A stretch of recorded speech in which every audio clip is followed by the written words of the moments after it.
and to the republic for which it stands, one nation, under God, indivisible, with liberty and justice for all.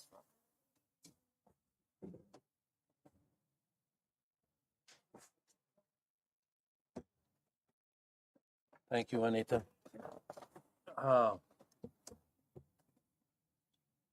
The Lieutenant Bermudez isn't here, so I'm going to move on to, if he walks in, we'll back up the agenda. We'll move on to item 2 on the agenda, Sonorita Library Building. Hold on, yes, you do. Yes, I'm sorry, I skipped it. Hold on. I just looked down at it. Let's move on to item 3 on the agenda, the adoption of the agenda. I'll entertain a motion to accept the agenda as presented and recommended by Danitza. Correct, Danitza? Yes, Chairman. Motion to approve. Second. Motion by Mr. Vanderbilt, second by Mr. Delsey to approve the agenda as presented and recommended. Discussion? Objections? Motion carried. Item 4, call to the public. Anybody on the call to the public, Danitza? There is no call to the public at this time, Chairman Barona. Thank you. We'll move on to item 5, discussion items.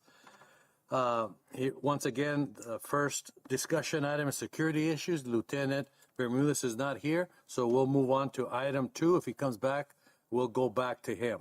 Item 2, Sonorita Library Building, Juan Valderas. Juan, are you here from Los Angeles again, Juan? Good. Napa Valley. Mr. Chairman, board members, thank you for this opportunity. So Danitza's handing out a sheet here with the small couple pictures of the progress of that building. So at the moment, it's being drywalled, and so pretty much all the walls are up, and the contractor is drywalling the entire space that needs to be added. The drywall needed to be added. We did run into a small unforeseen issue that we don't think it's going to affect the timeline, but it's something that we're addressing. When they took down some of these walls, the floor is not even. So we're trying to, make that as aesthetically and as safe as possible for staff and patrons of the library. So it's something that Tracy is out there with the contractor this morning looking at that. So we'll let you guys know if something arises from that. But we're pretty confident that we're still on track to finish the project by the end of the year. So I think the date that we have is December 19th is when the contractor is going to be done with their work. Now, again, we did run into this small issue. I don't think it's going to divert from that, but if it does, we will immediately let you guys know. With that being said, the contractor will be done around that time frame, and we'll need to get with library staff, our staff, to then clean the building and then start moving some of the shelving, the books, the furniture that needs to get back in its proper place. Okay. So we don't have a timeline of when the library is going to be open. Those are conversations that we'll probably have with Danitza here in the coming weeks. So, but I suspect sometime after the new year is when, at some point we'll give you a hard date on that. But as of now, we're just kind of keeping on track with the construction of the building. Yeah. So any questions on? Yeah. What about your trials and tribulations with CenturyLink? So we have gotten some movement from them. So we have gotten to rerun some of the fiber. They had placed it in the incorrect location. They have now moved it to the correct, our little network closet that we have. They have rerun all that. They have equipment there. So at this point, all we're waiting for is a public IP address from them. Well, they'll give us a couple public IP addresses, and at that point, we'll be up and going. So I don't think that's going to take, maybe another week or so. That's more of a programmatic type of a thing that they could do remotely. They don't necessarily need to be on site, but all the fiber, all the equipment, all of that is there. So I'm pretty confident now that by the time the library opens, there will be internet. Okay, and is this connection fiber connection? Oh, that's even better. Yeah. Okay, well, you've done a good job with that because I know you've been really doing battles with them for that. Yeah, and that's been the struggle, right? We did request fiber, so they had to run that fiber from their main office, which is not too far away, but they had to kind of trench and do some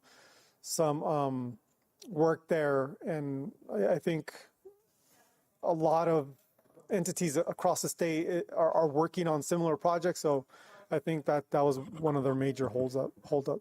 Okay. Juanita, Thank you. No, I think I was there on Thursday and saw they're making progress, and I see the cove there where the CenturyLink has installed all of their cables. So I guess they're waiting to.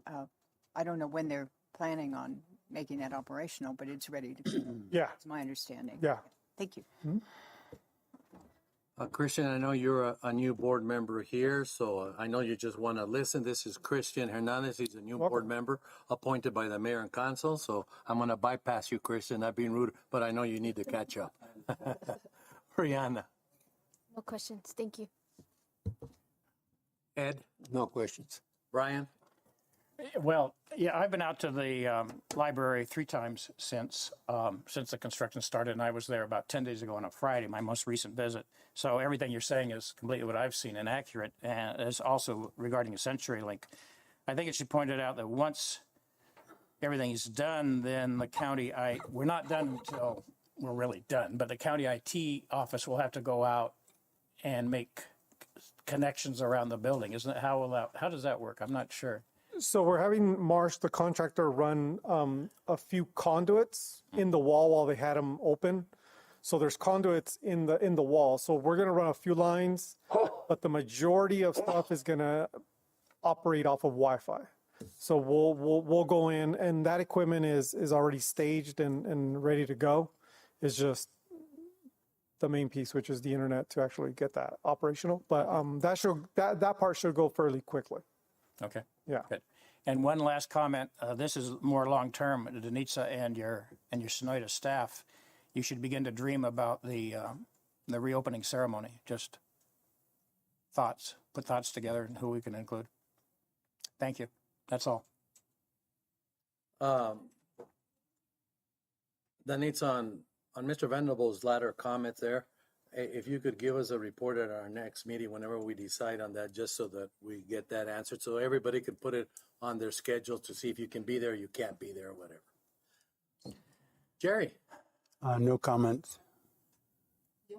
Oh, I forgot about you. I'm sorry. I'm used to looking down. Thank you. I'm sorry. I forgot about you. Anna. Thank you. Great report, Juan. I just have a question on on these pictures that they just distributed. Can you see which part is the uneven floor? Is it in any of these pictures? So you can't really tell, but if you're looking at the one on the right here, so where by this door, there used to be that wall that kind of divided. So that part right there, and then there used to be, it extends all the way. So kind of what divides these two, what used to be rooms, that's kind of where we discovered, and it wasn't apparent when we did the initial walkthroughs because they were right in the middle where the walls were. So once those walls were removed, it was apparent that one of the initial rooms kind of is a little lower than the other one. So that's kind of where we've discovered that, but it wasn't until we took down those walls, and it's not very apparent, right? It's not until we brought in the floor people that they're the ones that noticed it once, because they're getting ready to actually start putting the floor. everything else gets done first. And then the floor people are pretty much the last folks to come in, and they're the ones that picked up on it. So, yeah, so hopefully it's going to be a little bit more money. I know that, but we'll hopefully it doesn't, extend the timeline. That's kind of what we're trying to keep on task. Thank you, Juan. That's it. Juan, on behalf of the board, thank you for your valiant service to keeping us informed of everything, and you've been very consistent with your presence and your presentations. And we want to extend to you a heartfelt thank you for your professionalism and keeping us abreast of the situation. And we look forward to bringing closure and having our opening ceremony. At the opening ceremony, we will make sure that you are recognized as one of the forefronts to keep us informed of what's going on. Yeah, no, thank you. And again, I think, hats off to also Marsh. Marsh is the contracting company.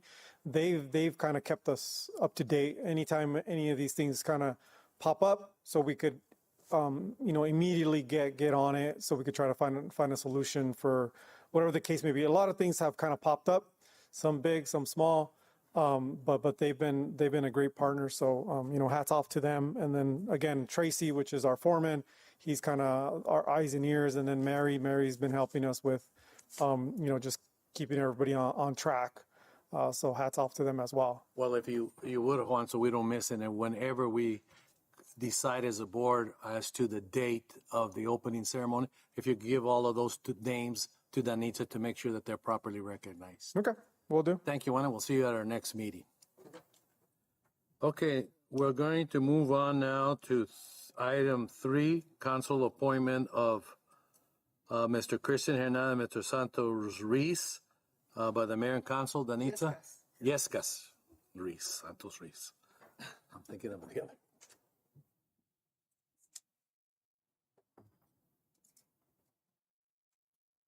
What am I supposed to say? Oh, no, just that they were officially appointed and this and that. So the public is aware that they've been approved by the mayor and council. Okay.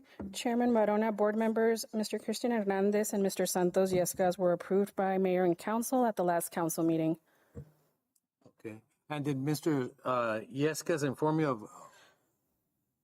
No, he was supposed to. Oh, he called? Oh, okay. He had a previous appointment. I don't think it was a doctor, nobody had an appointment. He was going to be able to make it. Okay. Would you repeat that on the microphone, please, for the audience? Mr. Yescas had a doctor's appointment, so he was not able to make it today. Okay. All righty, and we've done our welcomings to Mr. Hernandez here. Welcome aboard again. Now, item number Mr. 4. Chairman, please. Yes.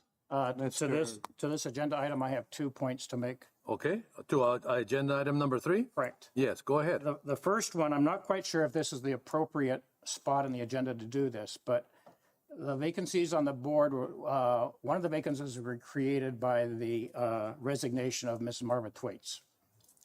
And Ms. Thwaites was a very valuable member of this board for over a decade. She was very active in the Centennial projects and continues to be.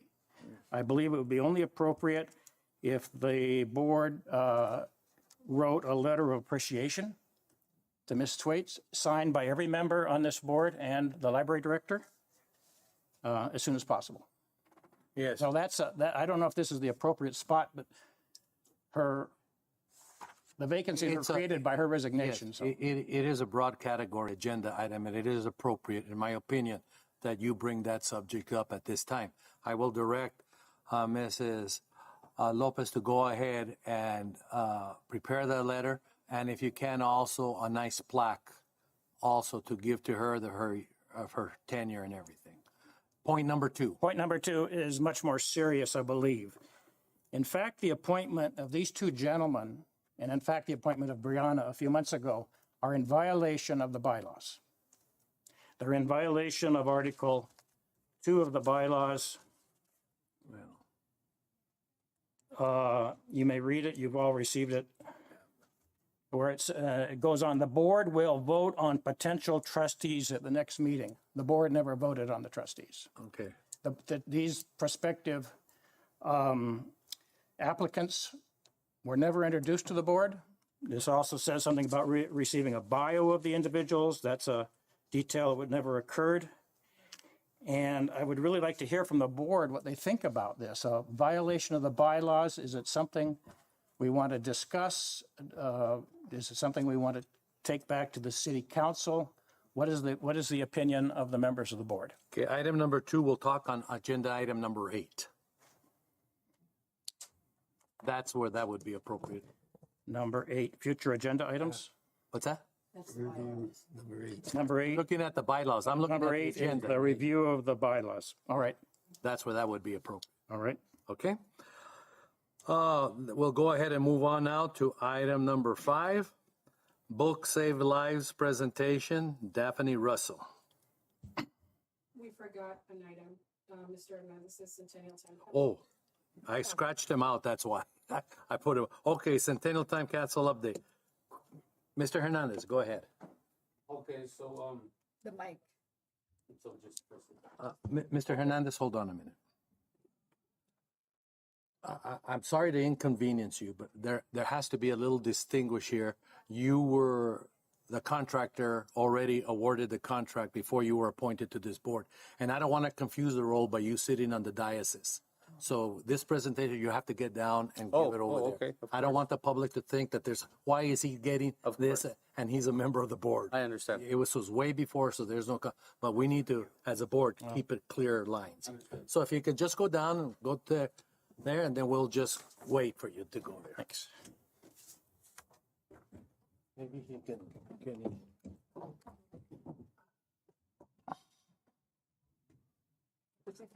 Should I move? Can you fit it here, Kristen? Por acá. Por aquí, pues. Let me just.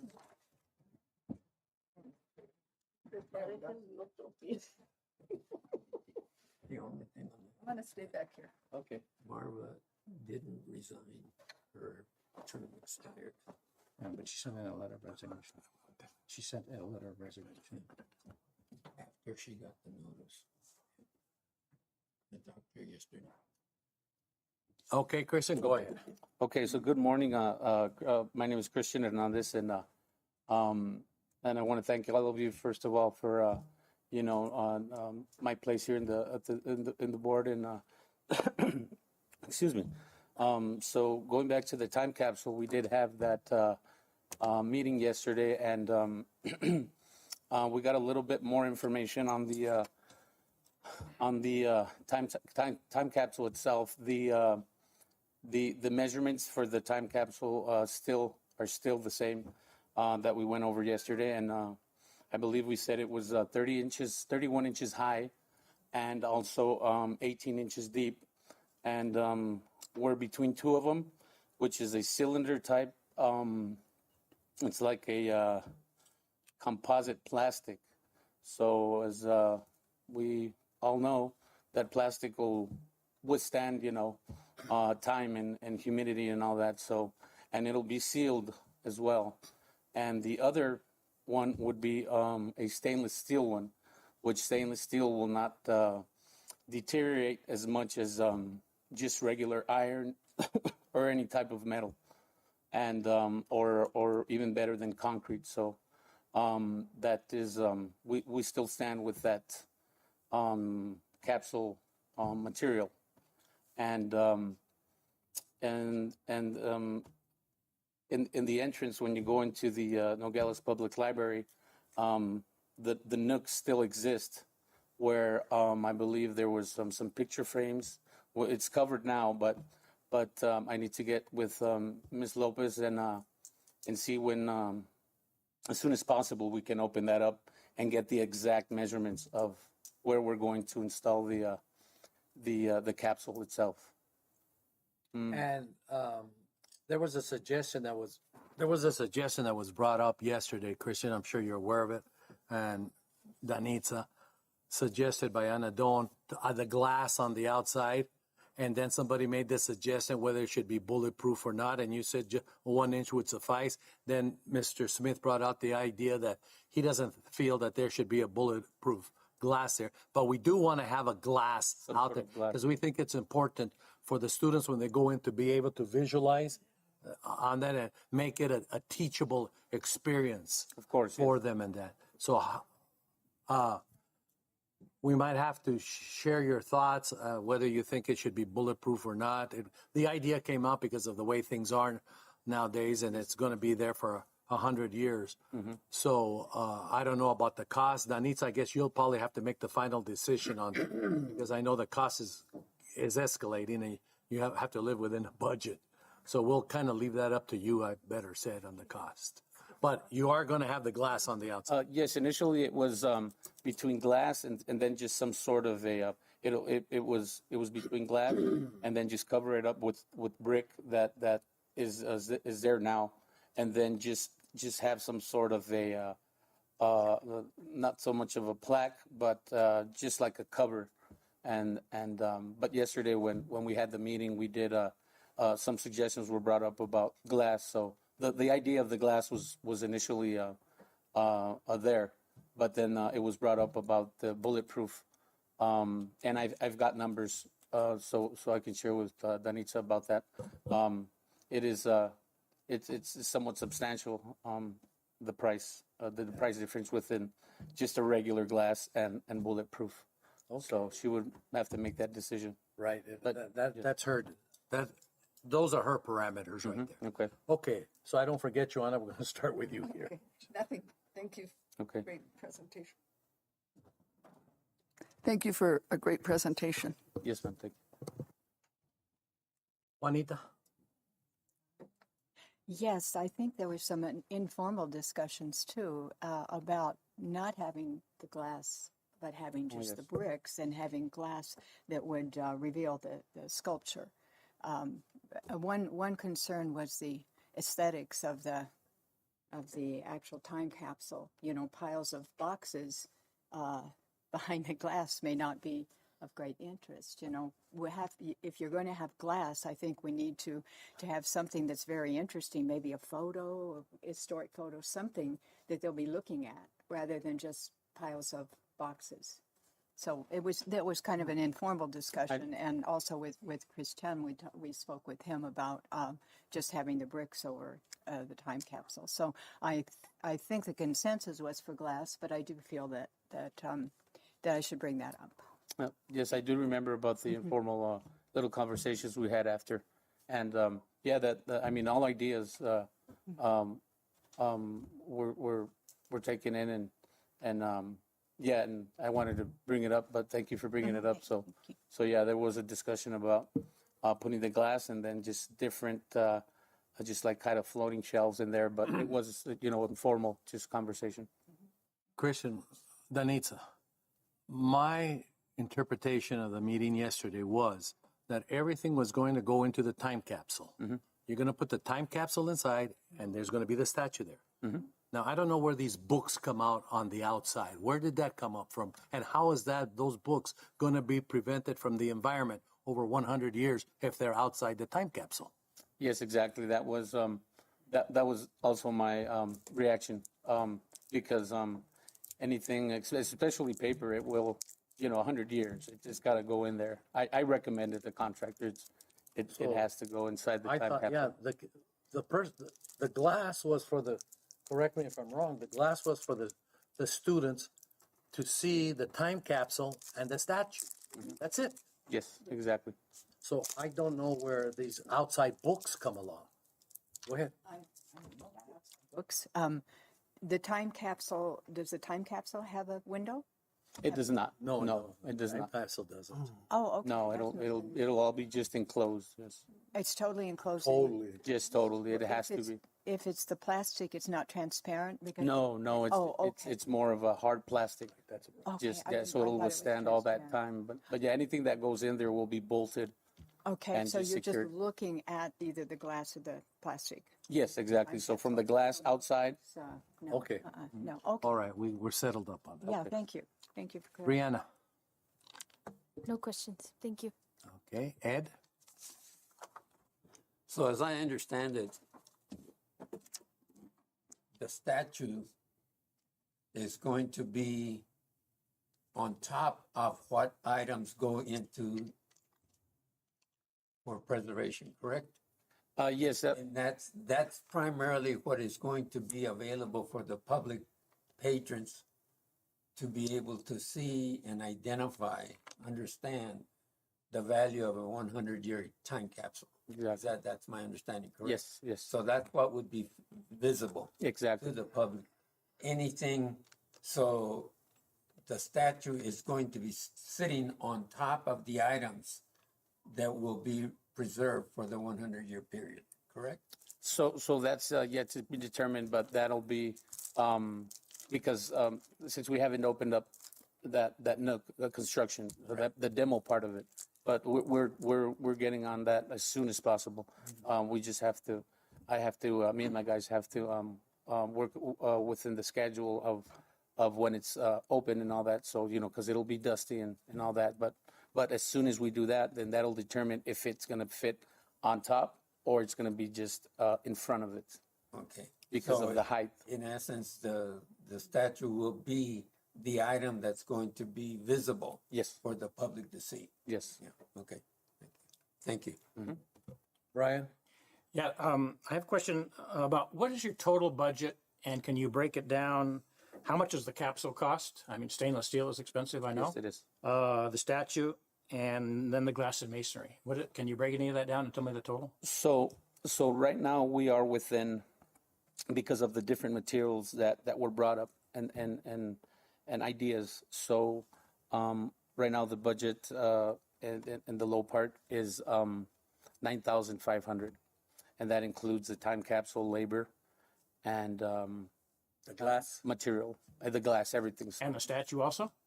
No, the statue is already. They already have the statue. You already have the budget for this. Okay, so that's, the 9,500 is the capsule and then the glass and the masonry Yes, construction. yes, it'll be. Yes, that's the low part. If we go with, and the high part is around 15,000. Thank you. We're within that. And that is going to be worked out between you and Danitza to make that decision. Yes, sir. What's going to be. We're just giving ideas. Anything else, Brian? That's all, sir. Jerry? My only comment is I think the statue is great, and if that's what people will see for 100 years, I think that's going to be very impressive. Yes, it's I saw the statue. I've seen it. So, yeah, it's really nice and it pops out. Yes. And Danitza has possession of the statue. So we just need to, you should be able to get dimensions there. We just need to know if you haven't made a decision if it's going to go on top of the time capsule or in front of Or the in time front, capsule. yes. But it's going to be someplace. It'll be inside this.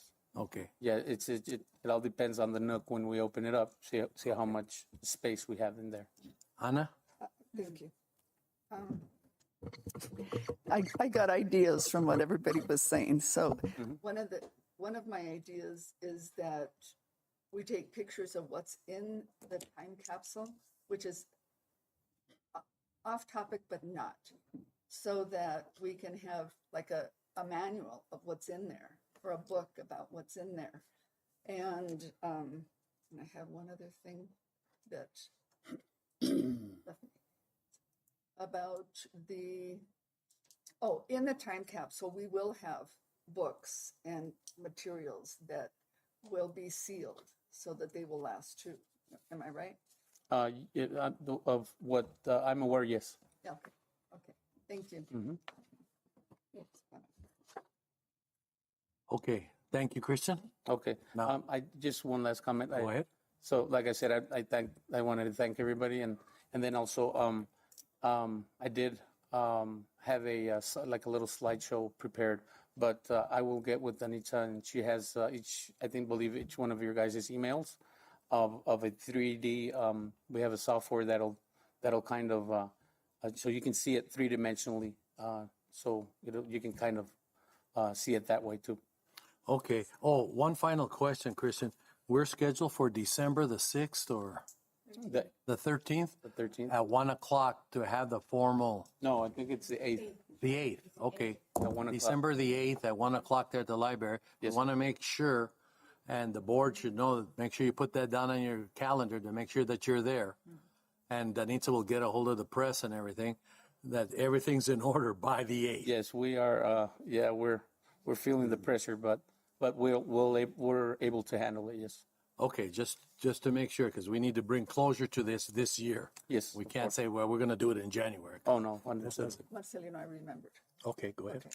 So I looked at the calendar of the Newbie Gallery in Tubac, where we bought the statue, and the time capsule on December 8th is being advertised to everyone in Tubac, and everyone in Tubac is being invited to participate. And the sculpture himself, Gary Price, will be there. Oh, good. Yeah. Beautiful sculpture. Yes, it is. Very educationally oriented, and I think it's perfect for the library. Exactly. That picked Nice out. choice. Anna did a good job with that one. Okay. Anything else from anybody just before we bring closure to this? Okay, Christian, then you can hop back up. Over. All right. Thank you. Now we're going to go to Book Save Lives presentation, Daphne Russell. Now you can.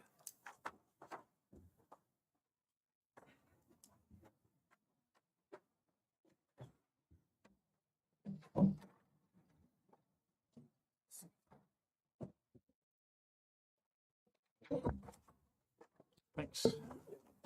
Well, you gave me a whole bunch. Yeah.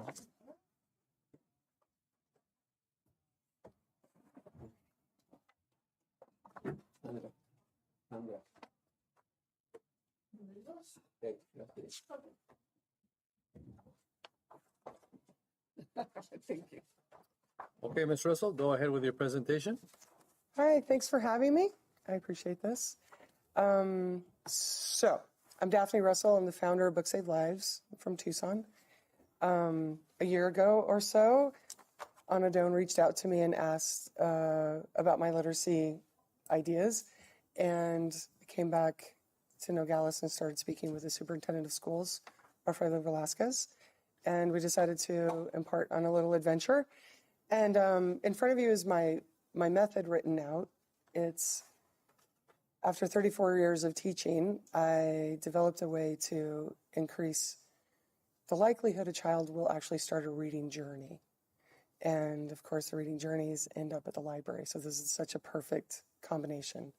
So it's based on, what you have in front of you is based on customer service. And the first thing we do when we meet somebody is we validate them. And it goes through the steps where it's customer service, a vetted stack of books, and then an incentive for the child. That's my technique. So I started back in August, we met, and then we met at Rockland Library with Anita and Maritza and Anna, and talked about my method with a student and went through the whole process. And then my idea was that it would be community-based. So we started in the library, informing the community, inviting community members, not just educators, but anybody who would be interested in helping children go on literacy paths. Brought everyone, so I worked with superintendent of schools through Anna in the library. And we did a few presentations there, packed house of like 50 in that corridor at the Rockland Library. It was beautiful. Then we moved on to the Americana, did some presentations there, and then to the old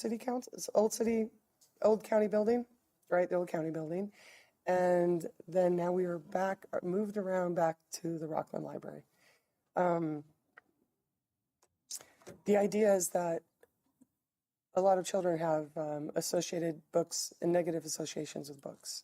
So my method changes the associations and makes them positive. So the adult doing it makes it positive with the books, and then the child has a positive experience. And then we use that to start building up library memberships, getting teachers more interested in bringing the kids, changing up, offering diverse books. The books that I pick, that I use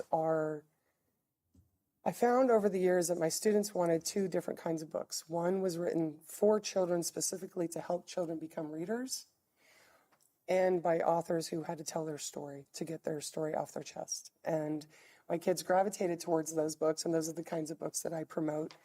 Books that are manufactured and meant just to make money are not usually very attractive to kids to actually read. So it's just part of the technique. It goes with what I've offered. Now that we've been in the library this many times and come back around to the library, we're now going to go mostly to schools. with, again, the same purpose, which is getting all of the kids in the county to their libraries. So I'm hoping that the increase of library circulation will be apparent, within, of course, it's not immediate, but it's a time thing. You share books, books are shared with you, you start to change your interests.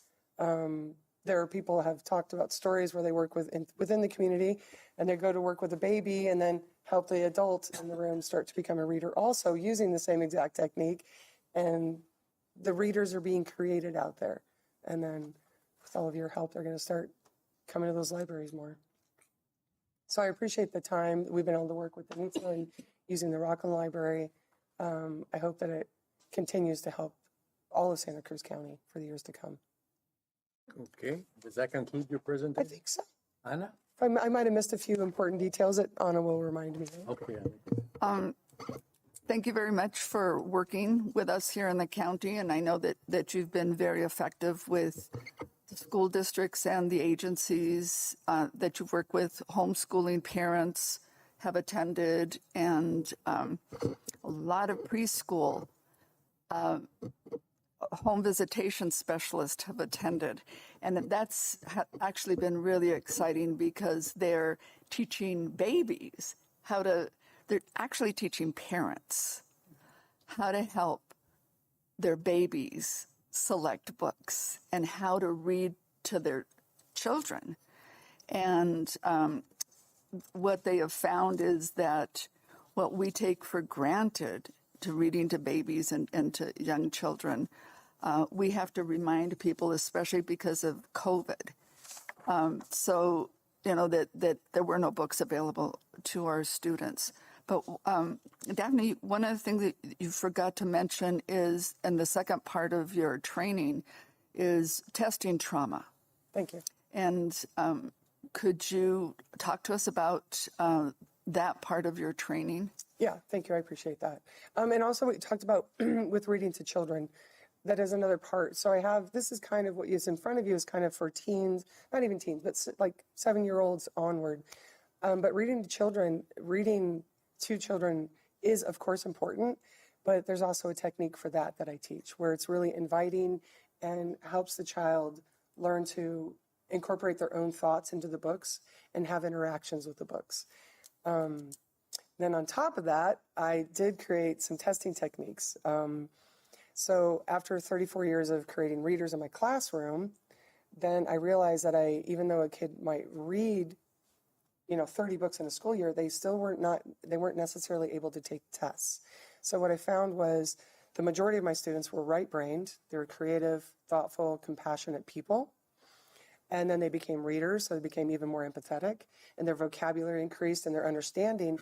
But left-brain people are more time-oriented and logical. And so in order to have a child take a test, they have to change into this left brain side that is more logical. And tests are logical. So standardized tests are logical. So what I did was I created a method that helps right brain thinkers turn off the right brain and think like robots, and then turn on their left brain and focus on what they do know and address it one question at a time. And it's been so fun to show people this who are still maybe in school and they're adults, or even high schoolers. I had some high schoolers that I taught the last time, a couple weeks ago in the library, and they were like, why didn't anybody tell us that? Like, I know. Because left brain thinkers don't think about it. They just take tests. And right brain thinkers are just destroyed by tests. It's very devastating emotionally. And so they've never communicated. So I kind of made this way for them both to communicate, and right brain thinkers to actually take tests and pass them. So it's been very successful in the Tucson schools, where some educators follow me, and I know Challenger asked me to come specifically to make sure that I teach everyone that, because I've taught a fourth grade class and a fifth grade class with the other adults administrators in the room, and they were all like, I could have used that, a few years ago when I took my principal test. That would have been great news. So yeah, it's been fantastic. So thank you for reminding me of that. Anything else? One of the things, some of the kids that Daphne worked with, cold turkey, she did not know them when they walked in. They were children of participants. And what we found is there were and we know these kids here in town and here in the county. They're kids that have great vocabulary, understand everything. They can talk, they can convince you of anything. However, there was a 9th grader who the only book he'd ever read independently, and that's one of the things that Daphne really works on is independent reading. And what she says is if we can ease a child, that's one of her, if you can ease a child into a book where they know the words and where they can connect to the ideas, if you can do that and they read 3 books, they become readers. That's what we want. And, that's the purpose of the library, is to invite people in. And that's why we buy our books. So we had that 9th grader who had only in 2nd grade read Cat in the Hat. Then we had a 7th grader who had never read a book independently. Her grades were fine, and she did okay on tests, but she wasn't a reader, and neither was he. And then we came to the realization that a lot of the teachers that are teaching kids reading aren't readers. And I've learned from Daphne's presentation, now I can go around and go, that's a reader. That's not a reader. And what makes a reader is a person that is a critical thinker, and analyzes and is able to connect. Daphne doesn't use the word comprehension in her reading. She uses connection. And so I think that is really powerful for kids. But we had people that took her training. One passed her parapro test using so here's an adult taking the parapro test using her techniques. And then there was a counselor that couldn't pass the state counseling test. And Daphne worked with her, and she passed the test, and she'd already taken it several times.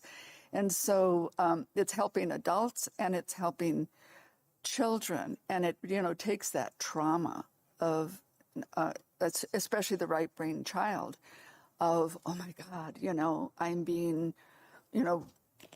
pegged into this and I'm not going to be successful, to, wow, we're taking a test.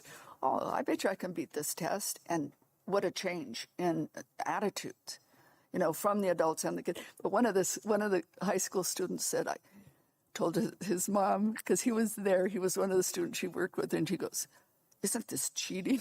And the mom said, no, it's critical thinking. And so it's been very successful. Very good. I wanted to add, because you brought this up, so thank you, Anna, is that it's not about how many books, there's no contest, there's no elevation for this book is more important. And I think a lot of people that have trauma and don't read think that there's some level, there's a hierarchy. And it's just how you read. Are you just thinking about it? Are you thoughtful about it? And that's all that matters. So it makes it accessible for everybody. And people, the trauma is great. It really has deteriorated deterred a lot of people from reading. And so whatever I can do, if I can help in the future, if there's anything the library wants more of, I'm happy to help. Good.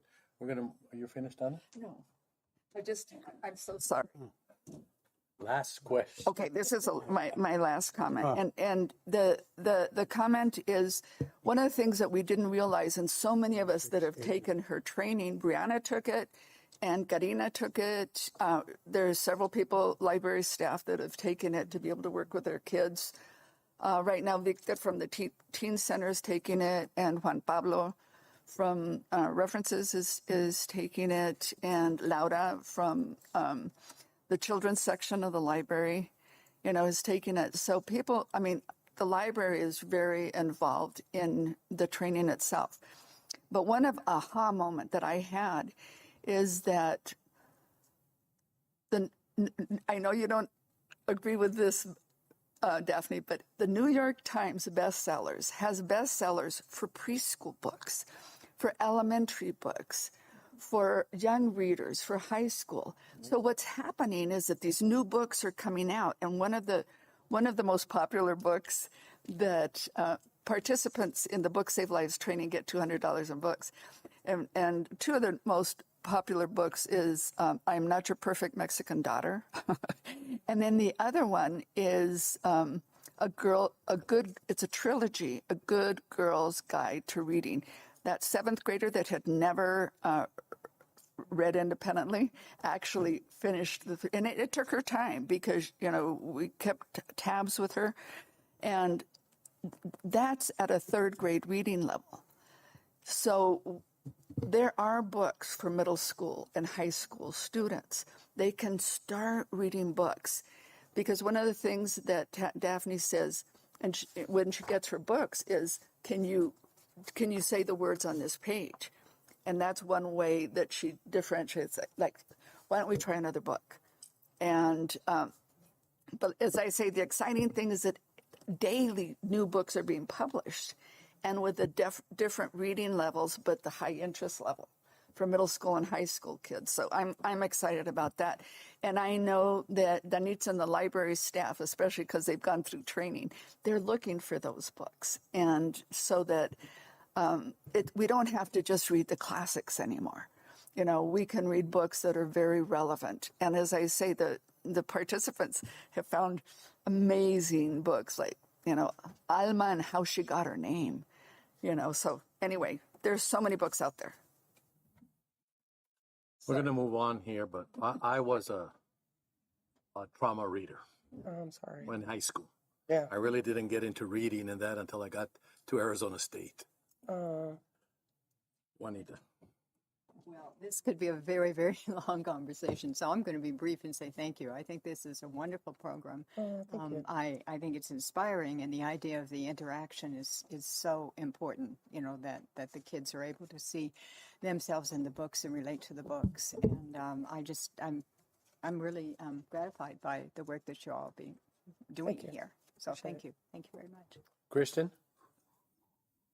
I thought it was very interesting what you said about the left brain, right brain. I had no idea about that.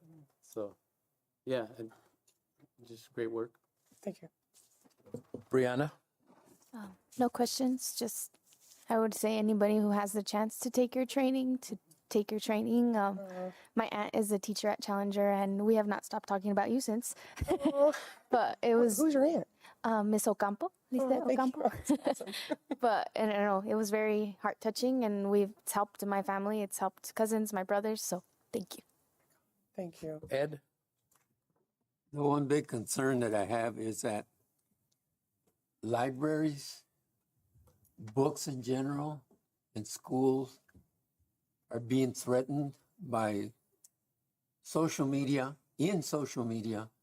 by right-wing elements that are threatening the staff for the deselection or withdrawing of books from schools and from public libraries. And that I don't know if you have encountered this in the work that you're doing. I appreciate the work that you've completed and have been completing. But I'm more concerned that there is an element in our country that books are being threatened by the public. And I don't know how if you have encountered any of this. Well, I haven't personally, no one's actually walked up to me and started a fight with me. But I will say they have the most trauma. The book banners have the most trauma. And they're trying to, traumatize others the way that they were traumatized. Right. So when I do meet one, I'm going to be super compassionate, and I'm going to ask them what happened. I'm going to ask them how they learned to read, what happened to them, how could it be different, and I'm just going to come to them the same way I would anybody else who's been traumatized. And it is really a social media thing, and I think the social media will pick up something else within the next few months, and then they'll drop this whole idea. But it's really a small portion. According to the Wall Street Journal or something, it was 11 people. 11 people. So we're reacting to 11 people. When we stop reacting to those 11 people and we just share reading, we're going to get our raise back and leave it up to the parents to decide what their children read, right. Not some stranger, right? So I think we're going to come back. And I'm going to do my very best to have us come back. And when I do meet one, I'm going to be really nice, and it's going to throw them off. Okay. Thank you. Thank you, Ed. Brian? This is a fascinating, excuse me, a fascinating subject. And thank you very much for your presentation. Thank you. I appreciate that. Jerry? Are your workshops will continue? Are they open to the public? Or there's one coming up, I think you've told us in November 30th, is that right? Actually, it's this Saturday. This Saturday is the last of this round of training. And Daphne will be presenting to the Challenger staff on this new, what do you call it? A new format. Yeah, it's a new format where she will be a Challenger. I think the only thing you would have to do is invite yourself, ask the principal if you will be able to. Please do. To attend. Yeah, see what we're doing over at Challenger. It's very exciting. Will you be continuing? So as far as the superintendent of schools, the ESSER grant ends in June. So I'm happy to come back and help anyone at any time for anything. My biggest plans are going out in the world and trying to do what's happened here on a bigger scale. But if there's interest, I'm happy to come and do whatever I can for Santa Cruz County. Thank you. Thank you so much, everyone. Thank you very much. What time is that presentation on Saturday? It's 8 to noon on Saturday.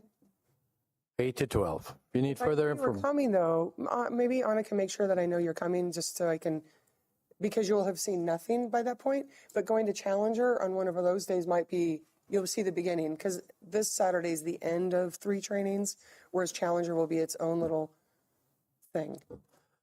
Okay, thank you. Thank you. Thank you, Ms. Russell. We're going to move on to item 6 now. Little Free Library Partnership. Anna? Very quickly, I'm working with the Hilltop Gallery and a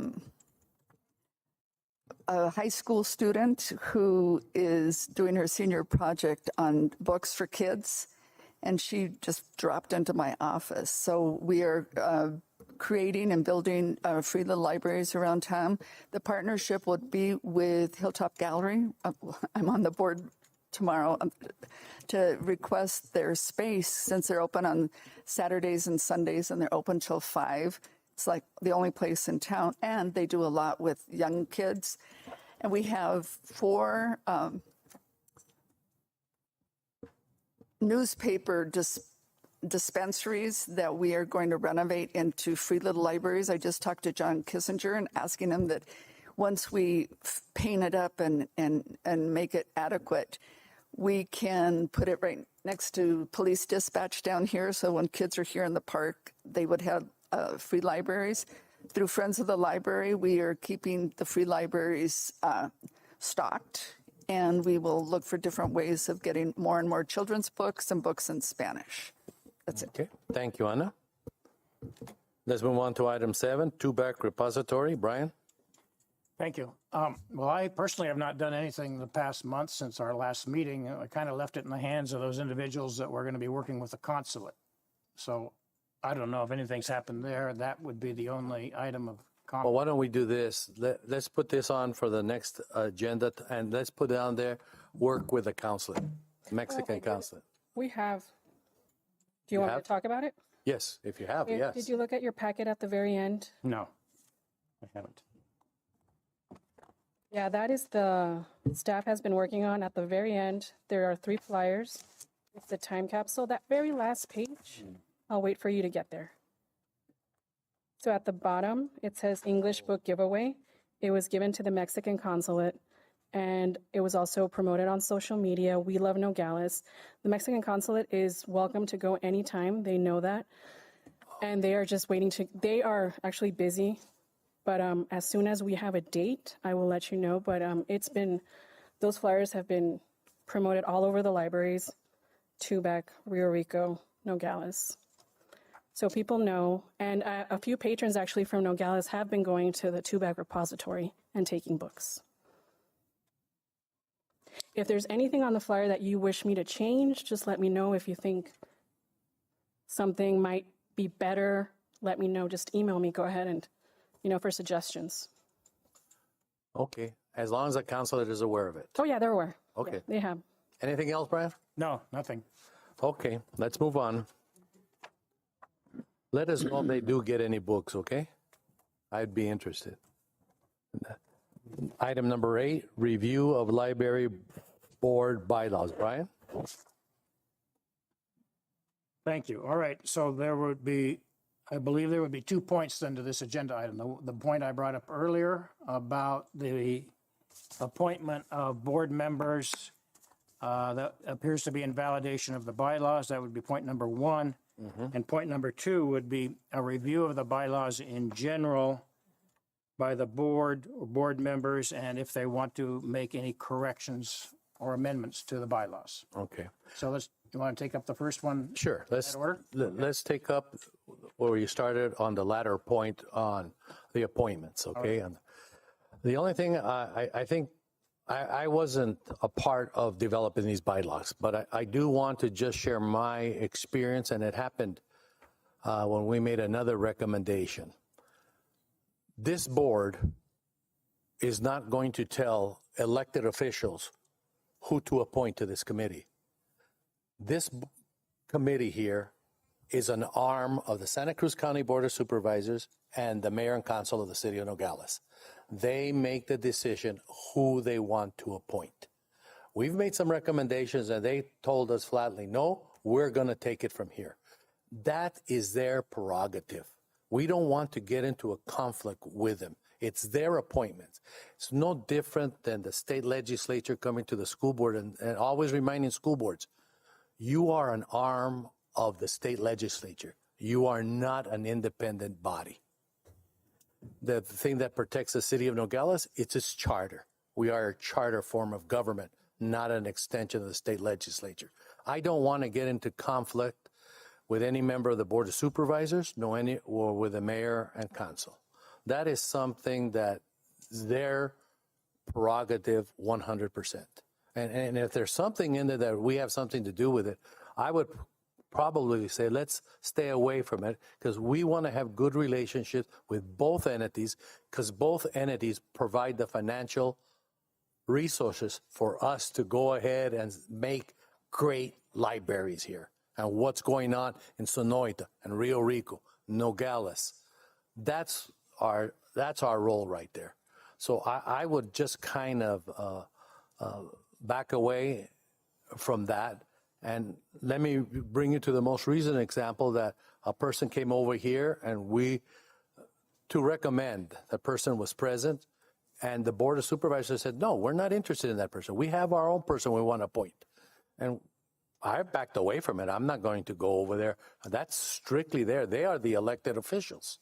So if we have something on the bylaws right there, I would kind of be very cautious of it. If you want to, as an individual, say, if I want to recommend Ana Doan and I want to show up at at the city council meeting and say, hey, I sit on the board and I want to recommend, that's fine. But I don't think we as a group should get into any kind of in the mud attitude with them, okay? Because we're not going to come out on the winning end, especially when we need to go and appear before them and say, hey, we need this much more money to value reading and the library and technology and everything. So I, as being a past, and you would understand too, Brian, being a past elected official, they have their lane and we don't want to get into their lane on that. I, for one, don't want to get into their lane. That's their lane. Now, sure, we can go up ourselves if you want to do something like that, but I just don't want to get into conflicts with them, that somebody goes over to the mayor, to the chairman of the board or supervisors, hey, this is the perfect person. That's up to them. I'd leave it up to them, who they appoint, because we are an extension of them. So if there's a vacancy on this board, Yes? and we'll say it's a vacancy of a city, Okay. a board member. Mm-hmm. And we go, so the city council knows there's a vacancy. Mm-hmm. Do they come back and say, well, who does the library board recommend, or who does the librarian recommend, or do they just arbitrarily decide by themselves? No, they usually rely, my experience has been, we have always said, Mrs. Lopez, who do you think is a good fit that's going to work with you on the board and this and that? We don't want to appoint somebody that's going to be anti-reading, anti-books, and that. So we can kind of stay, because I'm sorry, Danita, to a lot of city council members, the library is kind of put on the side over there. That's the honest truth. You know, they have other big fishes like the board to take care of that are more important. But my experience has always been, Mrs. Lopez, what is your recommendation? And then the mayor and council take it from there. So in these two recent appointments, did you nominate these people or recommend them to the city council? I took the names that were given the last time, which were all three, and I took that and I recommended that. And I got back two. And I know it was at the last meeting where it was, I know it hasn't been decided, but there is on the YouTube video that if we have more members, it said at least. We do have to be more specific. If that's what the board wants, then I could take that to the attorney so we can specify, you know what, this is the term. Because right here, it's very vague. But I know in that last meeting, there was, if there's more, if we could have two more, then it was said at the last meeting. So I went with that also. Well, I think the size of the board right now is okay. But I think it's important that as elected officials, both the board and we want to make sure that there's people that are compatible with the thoughts and philosophy of the mayor and council or the board of supervisors and the director of the library. And we don't want to get into it because if we get a board member that doesn't turn out to be a good board member, then they're going to come back, well, you guys recommended him. Why did you recommend him to us? We're going through all of this. And I don't want to be put in that position. And I don't think any of you here want to be put in that position. Those are my feelings on it. You know, we need to work on our lane. I think we should work on budgetary deals and how to make our libraries great libraries that are current with books and technology and staffing. That's what we should concentrate ourselves on. Let them handle the rest of it. And matter of fact, Denisa, just as a point here, remember, you have a list here of members. Whether expire, I think the next two that expire, my term expires, and then after that, Brian's term expires. I've already let the mayor and council know that I am not seeking to be reappointed. I'm trying to get out of things, to tell you the truth. So I've told them that. So my last meeting, so everybody knows, will be April 2024. My term expires in May of 2024.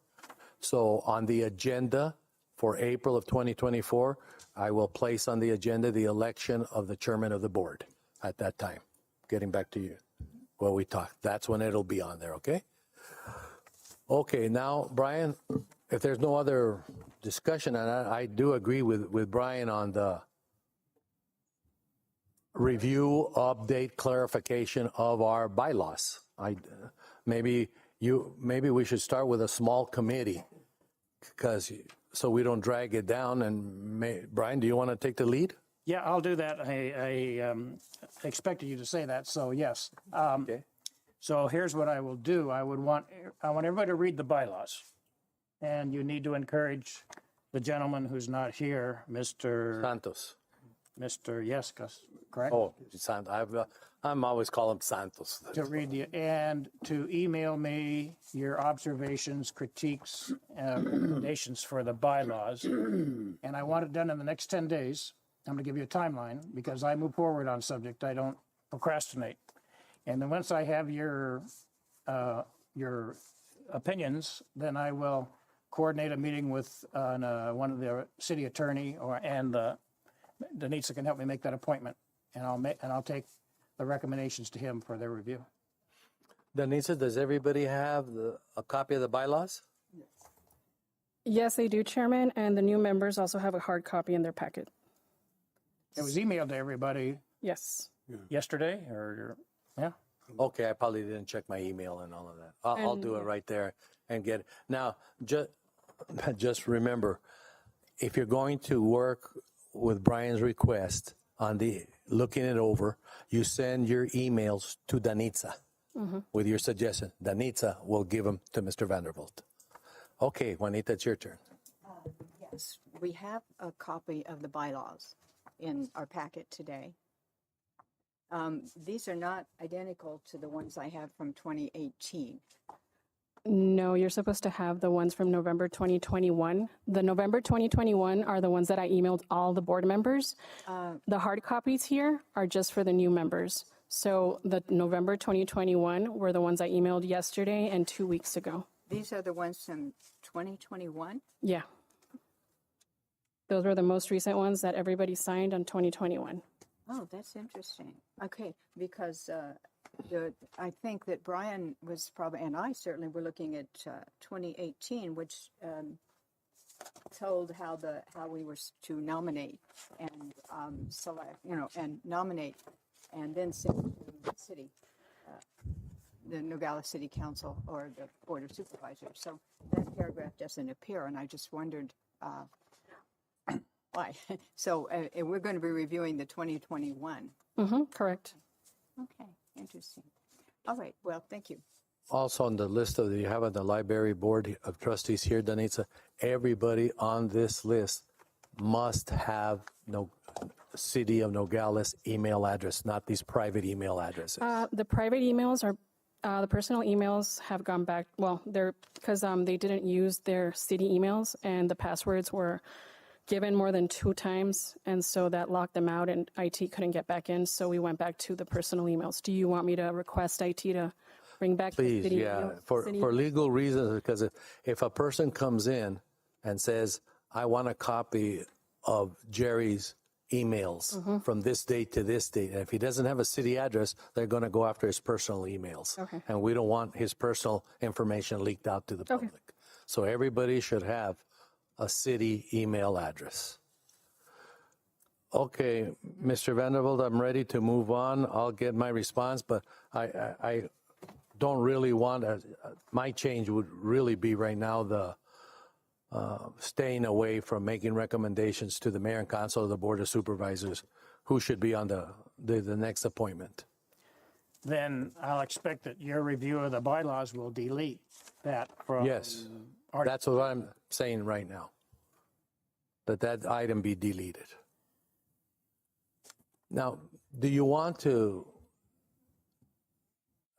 go after 10 days directly to the city attorney, or do you want to have a discussion of your recommendations and your committee here and then go to the city? Yeah, I can bring them. I can bring a synopsis of the board's recommendations. Yeah, I think that would be better, because then you can go over there and say, we have reached consensus on this and that. Mr. Vandervoort, I have a question. Would December 1st be 10 days, not counting Thanksgiving?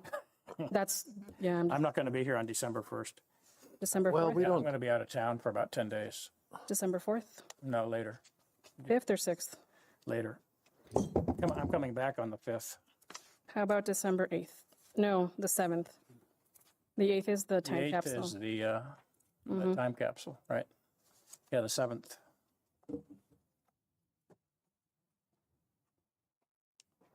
okay, let's move on.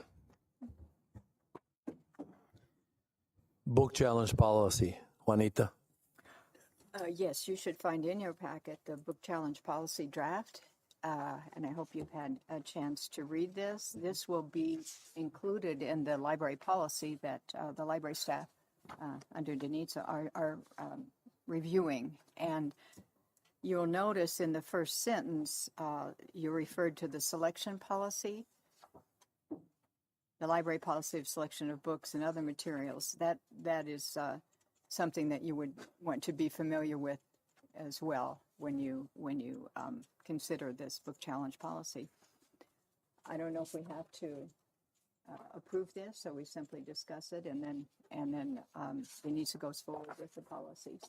Well, I think this policy, before it comes back to us, Danita, you need to get a clearance from the city attorney's office on this policy and then bring it back to us for approval. That way we don't work things in reverse order. Will we be or will they be approving the entire policy rather than just one section? They should have all of the policy, Okay, done. the whole thing you should. That's fine. Okay? And then you get together with Danitza. If the attorneys have any questions, then you get together with her to answer those Sure. I questions. just wanted people to have a chance to look at it and see if they have any feedback or any suggestions for it.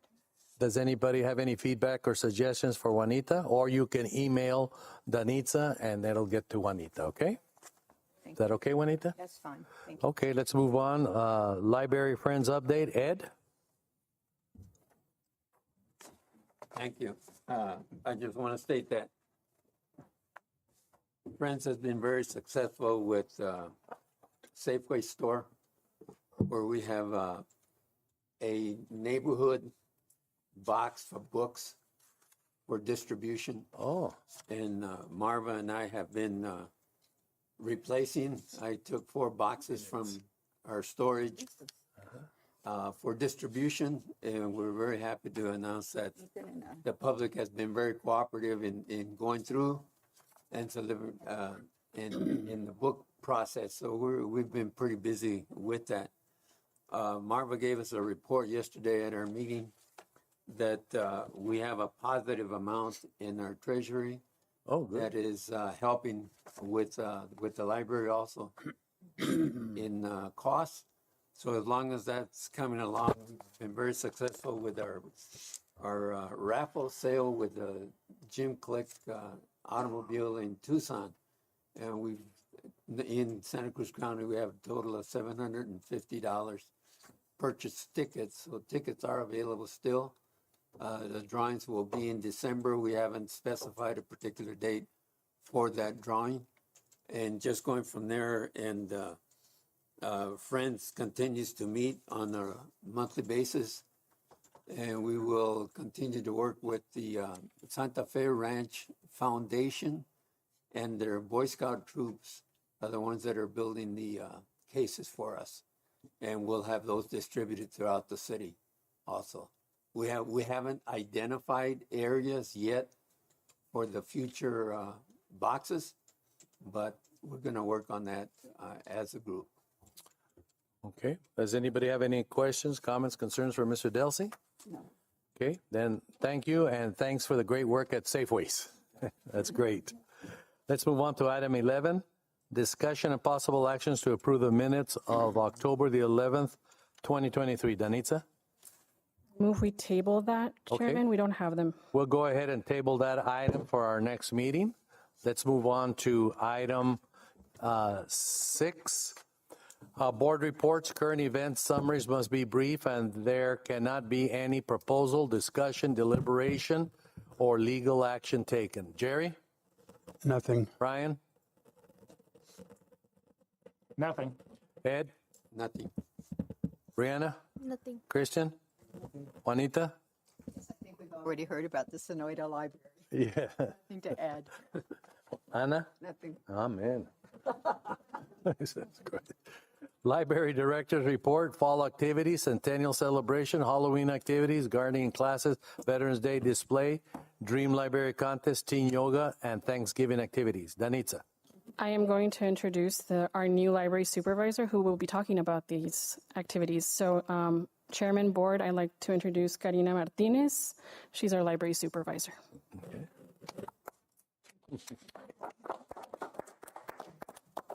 Thank you.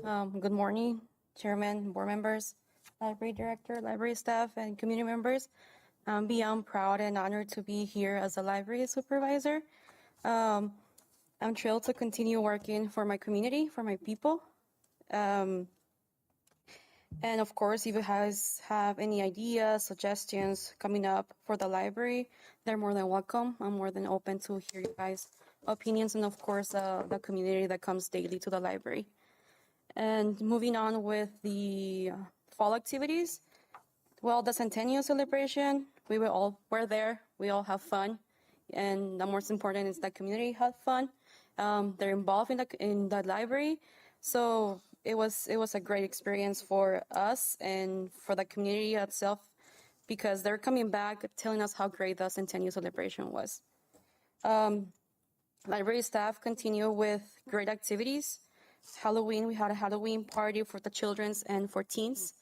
Now we do have a group of teens coming up and being separate from children's, which they love to be separate from children's. So that teen coordinator and children coordinator are working fantastic with those programs. We also had a gardening class, which at the beginning was a teen class, but then more adults came into, and they were more than welcome to also take that class. They were more than happy because they took their fruit and veggies plant home, and then some other ones were planted at the library. Also, staff created a Veterans Day display. We received pictures from all over the county from veterans, so we did have a display. I think it's still up at the main library. If so, it's there. Also, last week, Juan, another staff member, and myself went to We Love Nogales. We were there to promote the Dream Library contest and the time capsule. So if you guys see us on Facebook, we're there. And more things are coming up, Thanksgiving activities and teen yoga. So the libraries are busy. We're always working forward to our community. And once again, thank you for having the chance to be up here with you guys. Okay, thank you, and thank you for your appointment and everything. If I may just sidestep on something here, Danitza and Juanita, I noticed that on the bulk challenge draft policy says, discuss their concerns with the library supervisor or the library director. She's a library supervisor, and I would hate for her to be in that position because people can be hostile on this situation. So I would recommend to you you is perfect, or if they want to go to the city manager, okay, but I wouldn't put her in that position. Okay, thank you. Thank you. Are we going to go to number 2 here? Danitza now? Staff updates? Oh, well, That was her? that was it. And I'm just going to She covered all of everything. Okay, now we're at number 3. Well, and let me just let you know that we are, as soon as we moved, she was our cataloger. So Okay. now I had to go into request to fill the position for library assistant, which I have done internally. Internally, it was out last week, and I know it's goes external today if there are no candidates internally from the city. And now I'm able to go on to number 3, which is the grant writing practicum that we're taking. Karina, the library supervisor, is taking it, Laura, the children's coordinator, and myself. So we're learning more about grants, different foundations. This past class, we were given homework. It's been a long time since I was given homework. So we're looking at what each, I know one of them was the Reeve Foundation, the Kirk Foundation, and just to see what they support, their philosophy, what 990s are, and today's another class. So they're good classes. They're paid by the city. So. Okay, very good. And, one more thing. We also got some Braille Legos that Denise, our previous library supervisor, applied for. And if you want to pass them around, we're going to be giving 2 sets to the mobile library to Brianna to take with her. So they're in Braille. So the activities and everything, they're in Braille. Okay. Something new. That's very Something nice. new and exciting. And once again, I do encourage all the board members to come to the programs. We have various programs. I know Sonoida's closed right now, but all the members are encouraged to go to all 3 libraries and all the programs and to see what we're doing. And that's it. Okay. Comments, questions, concerns? Then I'm going to move on to future agenda items. I realize that there's a secretary vacancy. We're going to list that as an agenda item for our next meeting for that. Brianna, you're kind of new. That would be a good something for you to take on. The secretary position. Oh, okay. Get together with Danitza if you're interested so we can put your name on there for that, okay? Future agenda items. Jerry? Nothing. Brian? Thank you. Last month, I asked for an agenda item that didn't make the agenda, and that is the expansion of the Rio Rico Library. I'd like to start a discussion about that since I know it takes about 4 years to accomplish. I The want. ex- I oh, want- the I expand, want oh, the facility wise. Correct. Oh, okay, I'm Yes, sorry. correct. I thought you were looking, So- thought you were talking about your time slots or, No. okay. No. Facility. The facility itself. That, and then when I first got on the board, maybe 4 years ago or more, we tried to have board meetings in the county libraries, on a monthly basis, so that everybody would see the libraries. I know many times the city representatives don't. And that brings complications as far as recording the meeting. I know it's very convenient here. We'd have to weigh the pros and cons, but I really believe it's necessary for board members to get out to the county offices, and that's a way to do it. So I'd like to put that on the agenda for Okay, got discussion. two items there, okay? Danita, make sure we get that up. That it, Brian? That's it. Thanks. Ed? Just the updates on Friends. Okay, that'll be up there. Brianna? I can give an update about the Santa Cruiser to everybody. Okay. Christian? This is a part of the agenda where if you want to talk about something, we say what you want to talk about so Deanna can legally list it on the agenda so we can talk about it. If you have nothing, that's okay. No, not at the moment. Okay, thank you. Juanita? Ana? No.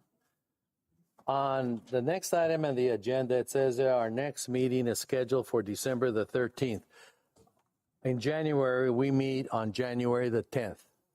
Does everybody want to meet during the holidays in December, or can we hold off, skip that meeting, and go have our next meeting in January? What would you like for me to do? January. January's? December. Jerry? I will not be here in January, so I Okay. would say December. Ed? I'm safe with January. Brianna? January works. Christian? Juanita? December? December. Okay, so we kind of at a stalemate here, so we will stick. Oh, did you say? You said January, yeah, okay. So let's go ahead and stick with January. Let's stick with December the 13th, but let's start at 10 o'clock. Okay? The 13th at 10 o'clock. Is that okay with you, Judy? Yes. I think that would be better that way it was. I may not be here, Okay? but I'll She's send fine. somebody. She's the library supervisor, yeah? Okay. So our next meeting will be held on December the 13th at 10 o'clock. I'll entertain a motion to adjourn this meeting at 11:24. Motion by Anadon, second by Juanita to adjourn this meeting at 11:24. This meeting is adjourned. Thank you very much to